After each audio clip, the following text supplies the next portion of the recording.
You sit by the window and still do not feel settled. Then your hand closes around the watering can. You tilt it just enough to check the dark soil in the pot, and something in your body begins to come down a notch. It is easy to tell yourself this is just a habit, or that you simply like plants and need a small task to start the day. But for many older adults, the deeper truth is harder to admit. Stillness does not always feel peaceful when the body no longer knows where to set itself down. So the calm does not come first. First comes one small living ritual, one visible act of care, and only then does the nervous system begin to trust the hour. Which means if the shift happens this fast, the garden is doing more than helping you relax. And then something quieter starts to show up. You move to the patio plants, touch the edge of one slightly curled leaf, and turn the watering can only enough to give the soil what it needs. From the outside, that moment looks almost too small to matter. But the body often reads it differently. The leaf, the dry patch of soil, the weight of the can in your hand, the visible change when water darkens the dirt, all of it gives the nervous system something clear, slow, and believable to follow. There is no guessing in it.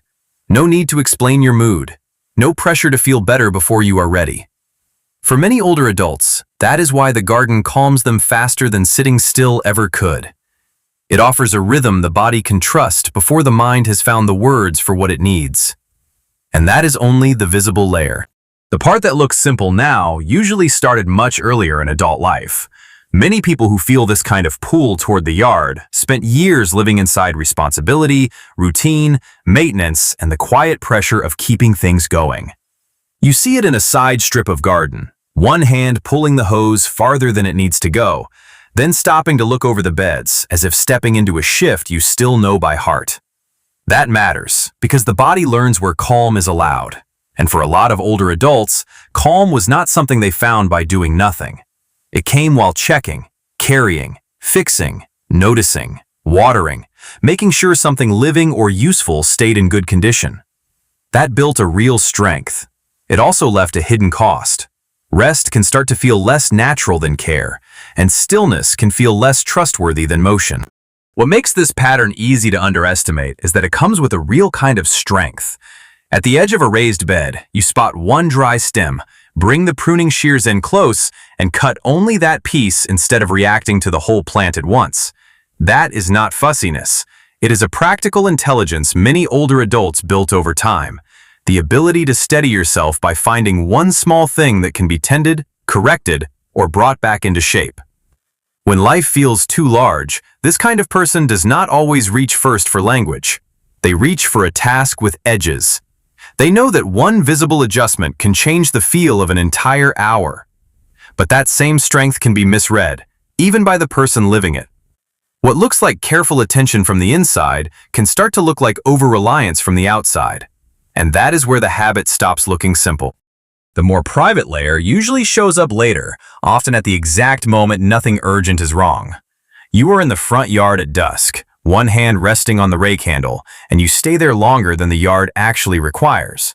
Not because there is so much left to do, but because going back inside too soon feels harder than it should.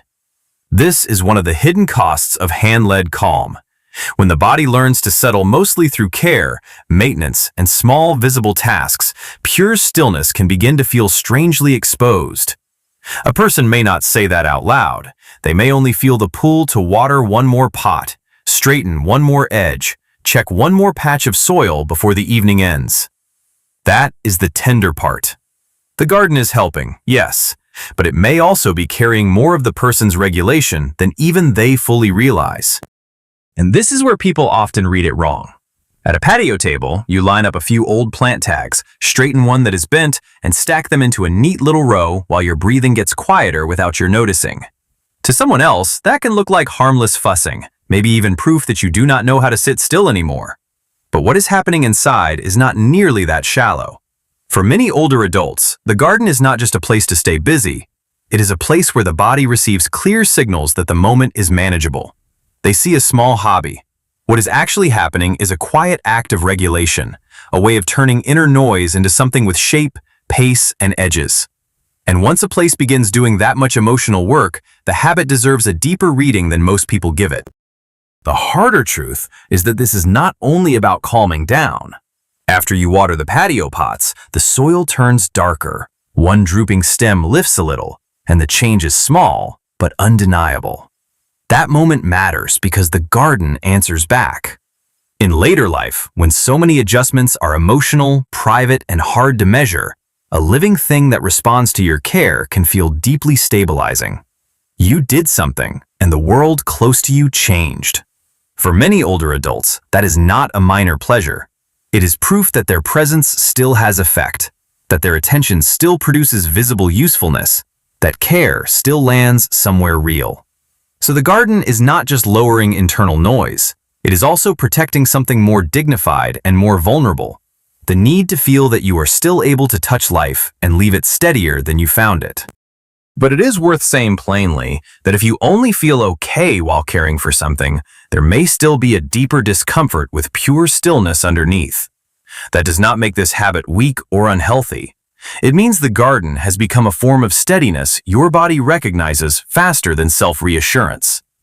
And when a place can return you to yourself that quickly, it is no longer just a place where things grow. By this point, the misunderstanding is usually clear. They see you going back outside again, touching the same few plants, lifting the same watering can, repeating a routine that seems almost too small to matter. What is actually happening is much harder to see.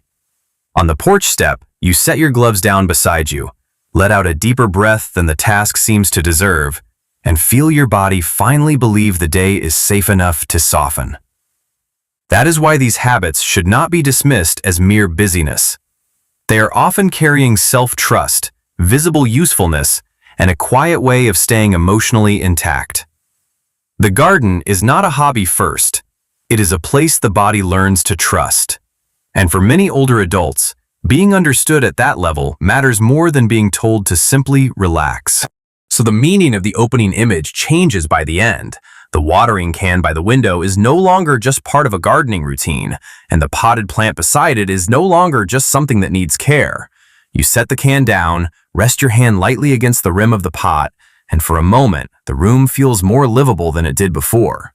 That is why, for some older adults, needing the garden before they can fully relax is not a small quirk or a failure to rest properly. It is a way the body finds a familiar rhythm, a way care becomes visible again, a way the self remembers where to land. The task was never only about the plant, it was also about finding a place where your presence still changes something real. For many older adults, this kind of need is not a flaw in the personality, and not proof that they have forgotten how to be at ease. It is often a signal that calm now has to come through contact, rhythm, usefulness, and something living that answers back. The garden becomes more than a setting. It becomes a quiet structure the body can believe in. And when that is true, the habit deserves more respect than it usually gets. Because what looks small from the outside may be one of the ways a person keeps feeling steady, capable, and still connected to themselves.